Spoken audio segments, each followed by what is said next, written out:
Faites très attention à ce que vous regardez et à ce que vous touchez, car parfois, la beauté cache des horreurs inimaginables. Il y a une légende qui circule dans le village de Bessala, une petite bourgade enclavée entre les collines verdoyantes et les rivières sinueuses du Cameroun. On raconte l'histoire d'une femme étrange, une femme aux cheveux d'or, qui apparaissait aux voyageurs fatigués ou aux habitants distraits, comme une brume dans l'air, aussi douce que dangereuse. La première fois que Marie la rencontra, elle n'avait pas encore entendu parler de la femme aux cheveux d'or. Elle vivait dans un village tout proche et était venue à Bessala pour vendre des denrées fraîches et trouver du travail. La journée avait été longue et la chaleur accablante, et à la tombée de la nuit, elle s'était perdue en chemin, ne sachant plus par où retourner. C'est alors qu'elle aperçut une silhouette étrange à la lisière de la forêt. Une silhouette d'une beauté surnaturelle, vêtue d'un tissu d'or fin qui scintillait sous la lumière déclinante du jour. Ses longs cheveux d'or semblaient flotter derrière elle, se mouvant sans raison apparente, comme animés par un souffle invisible. La femme s'avança lentement vers elle, un sourire énigmatique sur les lèvres. « Vous avez l'air perdu », dit-elle d'une voix douce et chaleureuse. « Permettez-moi de vous conduire. » Marie, fatiguée et épuisée, accepta sans hésitation. La femme aux cheveux d'or la guida à travers la forêt, chaque pas de Marie lui semblant plus lourd que le précédent. Les bruits de la nature semblaient en s'être éteints autour d'elle, et l'air devenait de plus en plus lourd à chaque instant. La lumière du soir avait disparu et la forêt semblait engloutir le monde extérieur. Marie se sentit subitement mal à l'aise, mais la femme aux cheveux d'or continuait de sourire, marchant devant elle avec une grâce surnaturelle. À un moment donné, elles arrivèrent devant une petite cabane cachée dans les arbres. La femme se tourna vers Marie, son sourire devenant plus étrange, presque malsain. « Voilà où vous passerez la nuit, » dit-elle. « Il est trop tard pour retourner dans votre village. Vous trouverez le repos ici. » Marie hésita. Un frisson parcourut son échine, mais la fatigue l'emporta. Elle suivit la femme et entra dans la cabane. À l'intérieur, l'odeur douceâtre de fleurs séchées flottait dans l'air, et les murs étaient couverts de motifs étranges. Des dessins qui semblaient bouger, se tordre et se réarranger à chaque regard. La femme aux cheveux d'or lui montra un lit de fortune et se mit à préparer une boisson chaude. Marie s'allongea, essayant de se détendre, mais une étrange sensation la tenaillait. Un pressentiment lourd et désagréable. Elle n'avait pas confiance en cette femme, mais le sommeil la gagna malgré tout. Lorsqu'elle se réveilla, il faisait déjà nuit. La cabane était plongée dans une obscurité oppressante.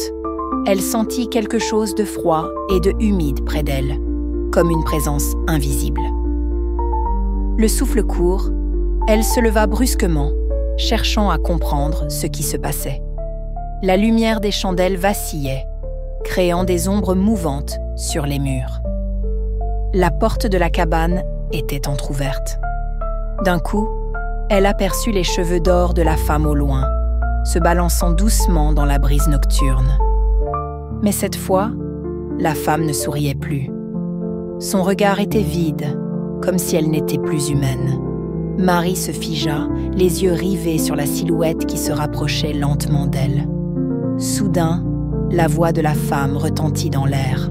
« Ce que tu cherches n'est pas ce que tu trouves ici. » Marie recula, mais la porte se referma brutalement derrière elle. Elle se retrouva piégée dans un cauchemar vivant. L'air se faisait plus épais, chaque souffle devenant de plus en plus difficile à prendre. La silhouette de la femme, tout à coup, s'éteignit, ne laissant que ses cheveux d'or flotter dans l'air, comme une auréole de malheur. Un bruit étrange emplit l'espace. Le sol vibrait sous ses pieds, et la lumière des chandelles vacillait à une vitesse terrifiante. Marie se rendit compte, en tremblant, que la femme aux cheveux d'or n'était pas une simple créature humaine. Elle n'était qu'un leurre, une entité maléfique qui se nourrissait des âmes égarées, des âmes de ceux qui osaient entrer dans son piège. Mais il était trop tard pour Marie. La dernière chose qu'elle aperçut avant de perdre connaissance fut l'ombre gigantesque qui se forma derrière la femme aux cheveux d'or. Une ombre d'un noir pur, un vide qui engloutissait tout sur son passage. Lorsqu'elle se réveilla, Marie se retrouva seule dans la cabane. Ses jambes étaient lourdes et son esprit embrumé, comme si elle venait de sortir d'un rêve effroyable. La lumière douce d'un matin grisonnant filtrait à travers les petites fenêtres de la cabane, mais il n'y avait plus de signe de la femme aux cheveux d'or. La peur s'immisça dans son esprit. Elle se leva précipitamment, cherchant la sortie. Mais la porte était toujours fermée, verrouillée de l'intérieur. Tout à coup, une voix douce, presque chantante, résonna dans l'air. Ce n'était pas celle de la femme, mais une autre voix qui semblait surgir de nulle part. « Tu penses pouvoir t'échapper, mais tu es déjà à moi. » Marie frissonna, reculant instinctivement. Un vent glacial souffla, frappant la porte. De la poussière et des feuilles mortes se soulevèrent, se mêlant dans l'air comme des spectres désincarnés. Elle se précipita vers la fenêtre et l'ouvrit.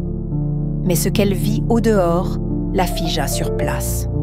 Les arbres qui entouraient la cabane se tordaient et se pliaient comme si des mains invisibles les manipulaient.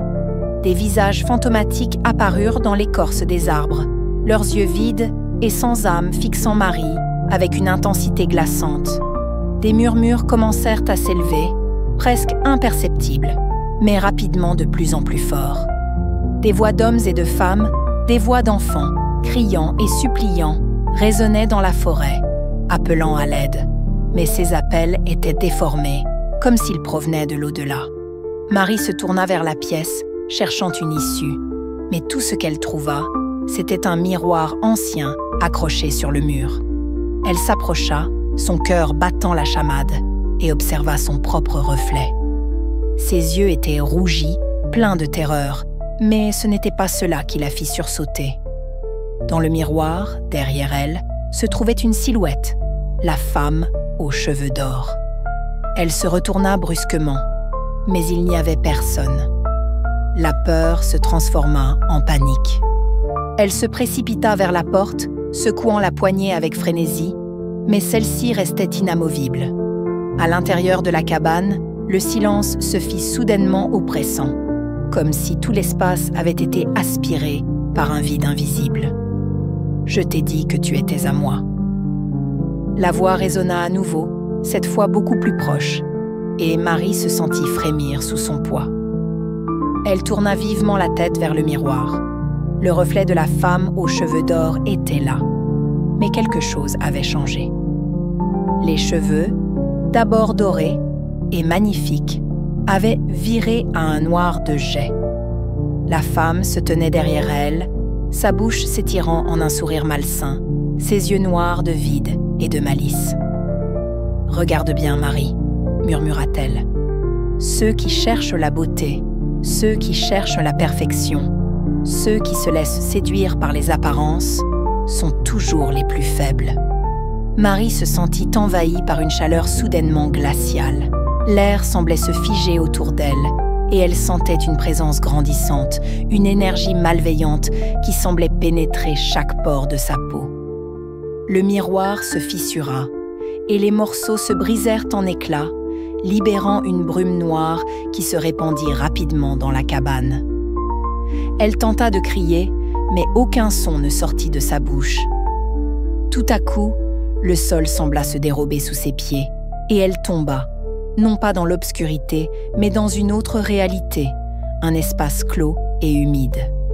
Des éclats de lumière vacillants filtraient d'un ciel morne et menaçant, et des silhouettes floues se tenaient autour d'elle, leur corps déformé, comme pris dans un état intermédiaire entre la vie et la mort. « Ce que tu vois maintenant, » dit la voix de la femme, cette fois beaucoup plus distordue, « n'est que le reflet de ton âme. Un jour, tu comprendras que tout ce que tu désires t'a conduit ici. » Marie se leva péniblement, observant autour d'elle des créatures au visage dissimulé sous des masques de terre qui se rapprochaient d'elle lentement. Elles avaient des mains pâles et longues, presque squelettiques, et leurs regards semblaient brûler avec une haine silencieuse. Marie recula, mais la brume noire se referma sur elle. « Tu voulais trouver le chemin, n'est-ce pas ?» susurra la voix, s'étendant comme une mélodie maudite. Le chemin vers la liberté. La brume se dissipa, alors qu'une silhouette apparut devant elle. C'était la femme aux cheveux d'or, mais ce n'était plus la belle créature qu'elle avait vue à son arrivée. Ses cheveux étaient maintenant déchiquetés, comme si des mains invisibles les avaient arrachés. Son visage était déformé, son sourire tordu et presque grotesque. Elle tendit la main vers Marie, mais cette fois, la femme aux cheveux d'or semblait se décomposer lentement, comme une poupée que l'on laisse tomber dans l'eau. Ses yeux vides la fixaient, mais Marie sentit un profond malaise grandir en elle. Les voix autour d'elle redoublèrent de force, des gémissements lugubres et des cris déchirants remplissaient l'air. La femme aux cheveux d'or se pencha vers elle, son souffle glacé effleurant sa peau. Et dans un murmure à peine audible, elle dit « La beauté, la richesse, le pouvoir, tout ça n'a aucun sens ici. Ici, tout est égal, tout est obscur, et il n'y a pas de retour possible. » Marie, dans un dernier sursaut de lucidité, ferma les yeux, se souvenant des histoires que ses grands-parents lui racontaient. Il y avait toujours une solution, toujours un moyen de briser les chaînes, mais cette fois, elle ne savait plus comment. Marie sentit la brume noire se refermer sur elle, et son esprit se brouilla sous la pression de cette atmosphère suffocante. La femme aux cheveux d'or s'était rapprochée d'elle, son visage maintenant méconnaissable, comme une silhouette déformée, se tordant sous une réalité qui semblait se briser. Elle essaya de bouger, mais ses jambes étaient paralysées, comme si des chaînes invisibles l'entravaient.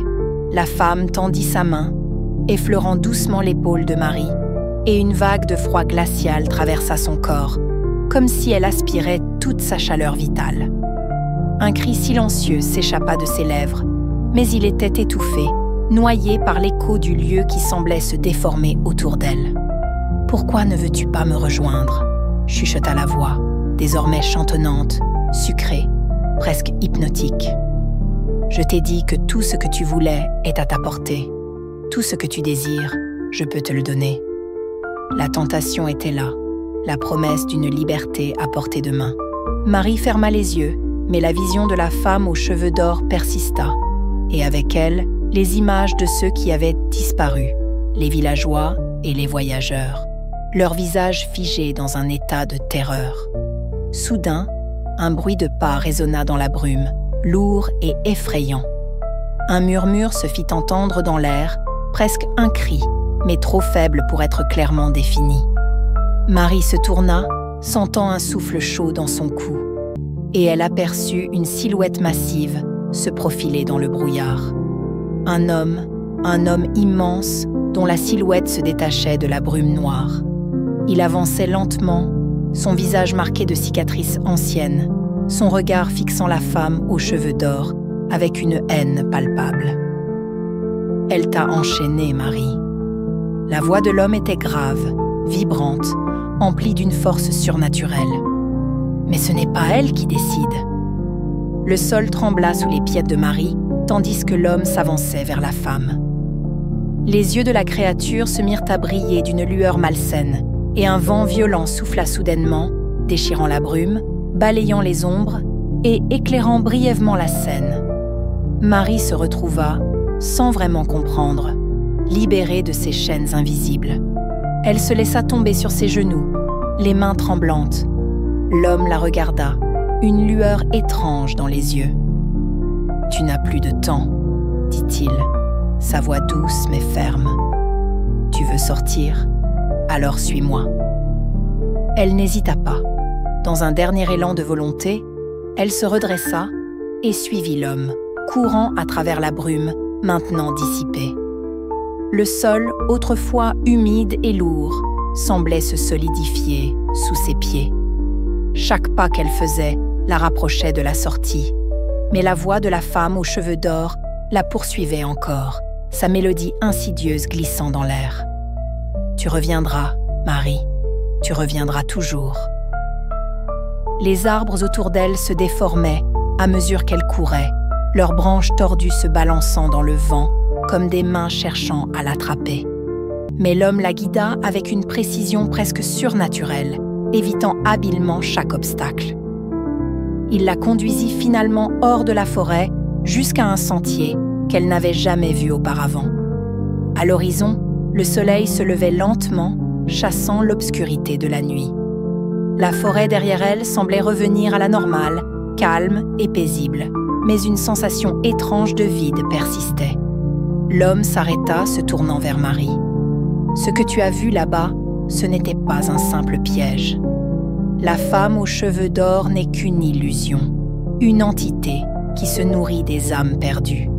Elle est le reflet des désirs, de la beauté, du pouvoir.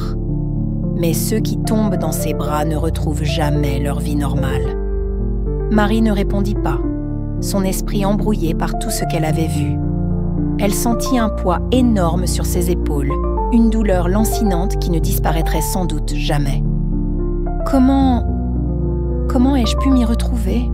murmura-t-elle. L'homme ne répondit pas immédiatement. Il la fixa avec une intensité étrange avant de dire, d'une voix basse, presque solennelle, « Tu n'es pas la première, et tu ne seras pas la dernière. Mais maintenant, tu sais. » Avant qu'elle n'ait le temps de demander quoi que ce soit d'autre, l'homme disparut dans la brume, comme un spectre. Marie resta là, seule, sur le sentier. Le vent soufflait doucement, les arbres bruissaient paisiblement. Mais à l'intérieur d'elle, un frisson profond persistait, comme un avertissement muet. Elle tourna les talons et se dirigea vers son village, son cœur battant dans sa poitrine.